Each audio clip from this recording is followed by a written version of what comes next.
आज का विषय है बुद्ध पूर्णिमा सूर्य ग्रहण के बारे में। इस वीडियो में हम इस ग्रहण के बारे में बात करेंगे और उसकी महत्वपूर्ण जानकारी देंगे। सबसे पहले हमें बुद्ध पूर्णिमा के बारे में जान लेना चाहिए। बुद्ध पूर्णिमा या बुद्ध जयंती गौतम बुद्ध का जन्मोत्सव है। ये हर साल वैशाख के पूर्णिमा तिथि को मनाया जाता है। ये दिन गौतम बुद्ध की जयंती के साथ साथ उनकी बौद्ध परिनिर्वाण का भी समारोह है।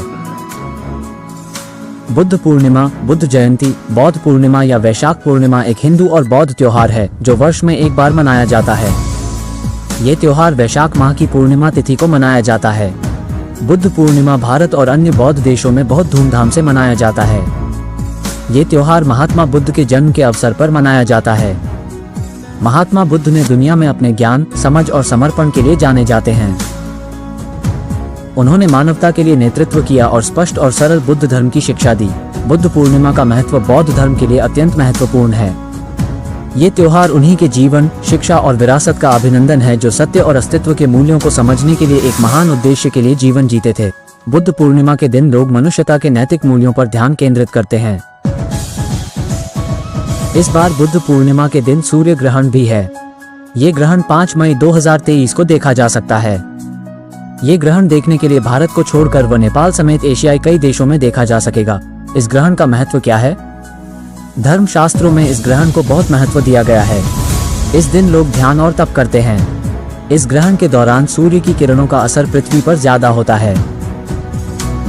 ये कहानी सुनकर आप बौद्ध धर्म का महत्व समझ सकते हैं। उन्होंने कितनी तपस्या करने के बाद बोधि प्राप्त की, और यह कहानी आप बड़े ध्यान से सुनिए और हेडफोन लगाकर सुनिए। अगर यह वीडियो आपको जरा भी पसंद आ रही है तो प्लीज वीडियो को लाइक कर दीजिए और दोस्तों के साथ शेयर जरूर कीजिए।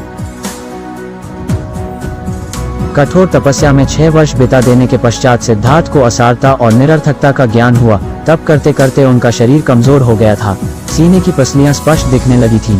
पीठ और पेट मिलकर एक हो गए थे और पीठ पकड़ते तो पेट हाथ में आ जाता। नहीं, ऐसे नहीं चल सकता। सिद्धार्थ इस नतीजे पर पहुंचे, इस तरह तो वे उस परम ज्ञान को प्राप्त नहीं कर सकते जिसकी खोज में उन्होंने घर त्याग किया था।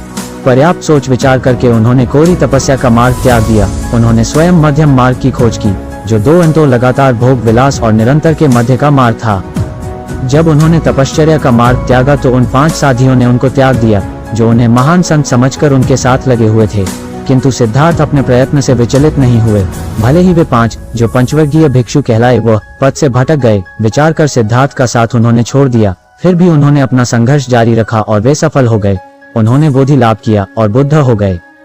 बुद्ध बनने पर उनके मन में यह विचार आया कि जो परम ज्ञान उन्होंने प्राप्त किया है उस ज्ञान का उन्हें प्रचार प्रसार करना चाहिए। प्रश्न पैदा हुआ, यह ज्ञान किसे दिया जाए? उनका ध्यान उन 5 की तरफ गया जो उन्हें भ्रमित समझकर छोड़ गए थे। उन्होंने उन 5 को उपदेश देने का मन बना लिया। परम ज्ञानी बुद्ध ऋषिप्तन के पास वन में जा पहुंचे। उनके वे 5 पुराने साथी वहीं थे। उन 5 ने निश्चय कर रखा था कि वे इस श्रमण को सम्मान नहीं देंगे, उसको कोई महत्व नहीं देंगे। बुद्ध को अपनी तरफ आते देख उन्होंने अपने मन को और भी दृढ़ बना लिया था, परंतु उनकी छवि देखकर वह 5 पिघल गए। वे सारी शिकायत, आपत्तियां भूलकर बुद्ध के आगे नतमस्तक हो गए। बुद्ध ने अपना प्रथम उपदेश इन पंचवर्गीय भिक्षुओं को ही दिया। उनका यह उपदेश धर्म चक्र प्रवर्तन के नाम से प्रसिद्ध है।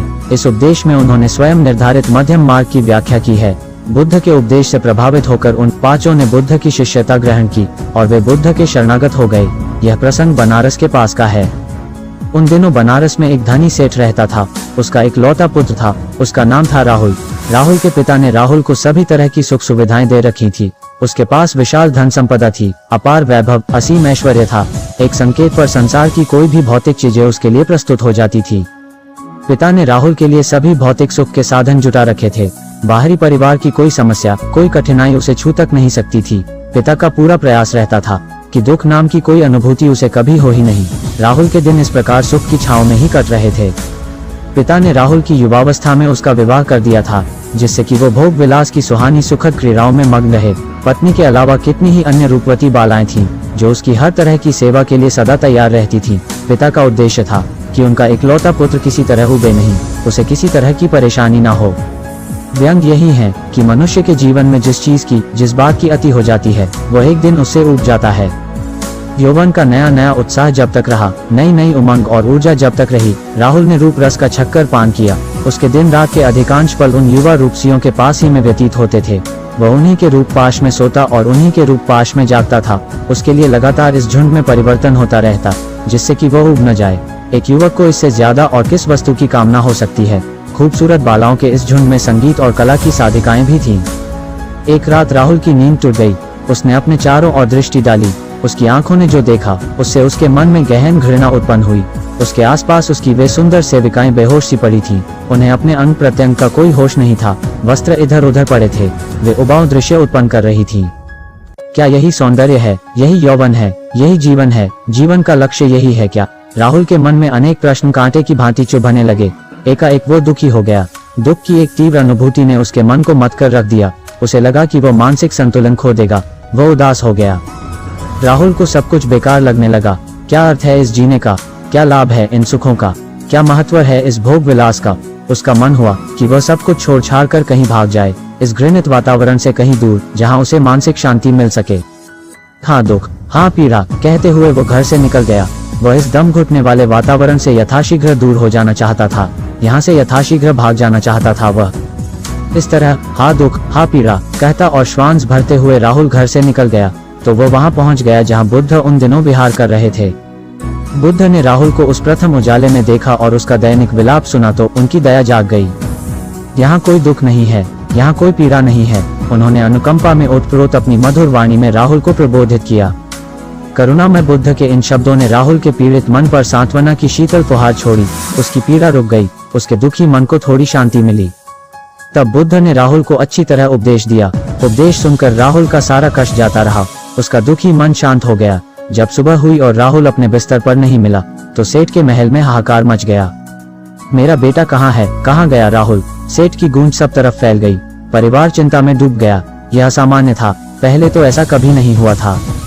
सभी दिशाओं में सेवक दौड़ गए। राहुल के पिता स्वयं उसकी खोज में निकल पड़े। राहुल को ढूंढते ढूंढते वो उसी दिशा में निकल आए जहाँ बुद्ध विराजमान थे।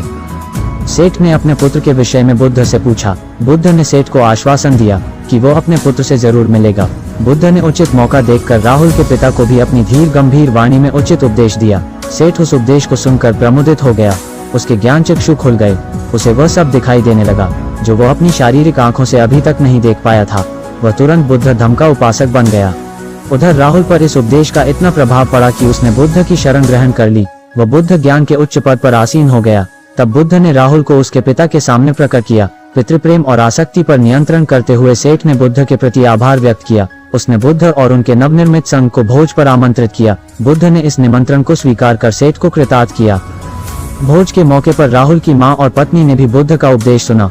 उन पर भी उचित प्रभाव हुआ। वे बुद्ध की शरणागत हुई और उनकी प्रथम उपासिकाएं बनने का गौरव प्राप्त किया। इस तरह राहुल का पूरा परिवार तथागत बुद्ध का अनुयायी बन गया। यही नहीं, यश के 3 घनिष्ठ मित्र भी उसका अनुसरण करते हुए बुद्ध की शरण में आ गए और विधिवत प्रव्रजित होकर